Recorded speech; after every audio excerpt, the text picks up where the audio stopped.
Hello everyone, നമ്മുടെ 10ാം ക്ലാസ്സിന്റെ chemistry exam ഇന്ന് കഴിഞ്ഞല്ലോ. എങ്ങനെയുണ്ടായിരുന്നു എക്സാം കാര്യങ്ങളൊക്കെ? ഞാൻ നമ്മുടെ ക്വസ്റ്റ്യൻ പേപ്പർ കാര്യങ്ങൾ കിട്ടിയപ്പോൾ ഒന്ന് അനലൈസ് ചെയ്തിട്ടുണ്ടായിരുന്നു. എന്റെ അഭിപ്രായത്തിൽ ഒരു മീഡിയം ടൈപ്പ് ക്വസ്റ്റ്യൻ പേപ്പറാണ്. ഭയങ്കര ടഫുമല്ല, വളരെ ഈസിയുമല്ല. ചില ക്വസ്റ്റ്യൻസ് ഒക്കെ എന്താ പറയുക, ഒരുവിധം പഠിച്ച് വന്ന ഒരുവിധം കുട്ടികൾക്കൊക്കെ എഴുതാൻ പറ്റുന്ന രൂപത്തിൽ തന്നെയാണ് എക്സാം പോയിട്ടുള്ളത്. അപ്പോൾ അതിൽ നമ്മളൊരു ചാപ്റ്റർ വൈസ് അനാലിസിസ് ഓരോ മാർക്ക് നോക്കുകയാണെങ്കിൽ ഒരു 1/5 അഥവാ 8 മാർക്കോളം ഔട്ട് ഓഫ് 40 8 മാർക്ക് എന്താണ് നമ്മുടെ ഫസ്റ്റത്തെ 2 ചാപ്റ്ററാണ്. ഫസ്റ്റ് ടേമിൽ എക്സാമിൽ നിന്നുള്ള ഓർഗാനിക് കെമിസ്ട്രി നിന്നാണ് റിയാക്ഷൻസ് ആൻഡ് അതേപോലെ നോമൻക്ലേച്ചർ. ആ 2 ചാപ്റ്ററിനും 8 മാർക്കിന്റെ ക്വസ്റ്റ്യൻസ് വന്നിട്ടുണ്ട്.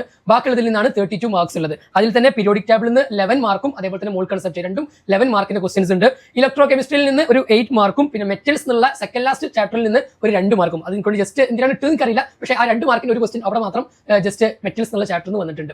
ഇനി നമ്മൾ നോക്കുകയാണെങ്കിൽ ഒരു ക്വസ്റ്റ്യൻ ഒഴിച്ചു നിർത്തിയാൽ ബാക്കിയുള്ളതൊക്കെ എന്തായി പറ്റും, നമുക്ക് എല്ലാവർക്കും എഴുതാൻ പറ്റുന്ന സംഗതി തന്നെയാണ്. ഇപ്പോൾ നമ്മുടെ പീരിയോഡിക് ടേബിളിലുള്ള ക്വാണ്ടം നമ്പേഴ്സ് എന്നുള്ള സംഗതി കുറച്ചുകൂടെ കൺഫ്യൂഷൻ ഒരു ഏരിയയാണ് അത്.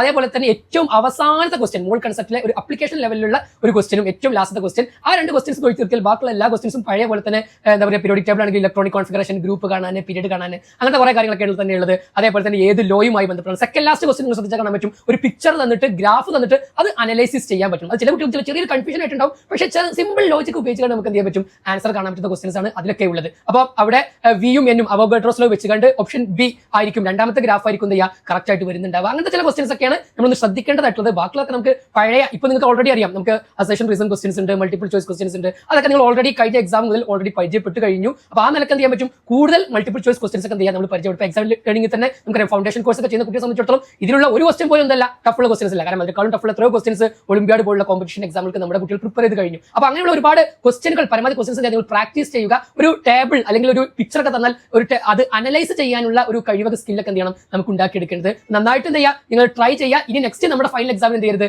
ഒരു നെഗറ്റീവ് പോയിന്റും ഇല്ലാതെ ഫുൾ മാർക്ക് ഫുൾ A+ തന്നെ നമുക്ക് കിട്ടേണ്ടതുണ്ട്. അതിനുവേണ്ടി എന്ത് ചെയ്യുക, നന്നായിട്ട് ഇപ്പോൾ തന്നെ നമ്മുടെ പ്ലാനിങ് കാര്യങ്ങൾ സ്റ്റാർട്ട് ചെയ്യുക. എല്ലാവർക്കും നല്ല മാർക്ക് ഉണ്ടാവട്ടെ എന്ന് ആശംസിക്കുകയാണ്. ബൈ.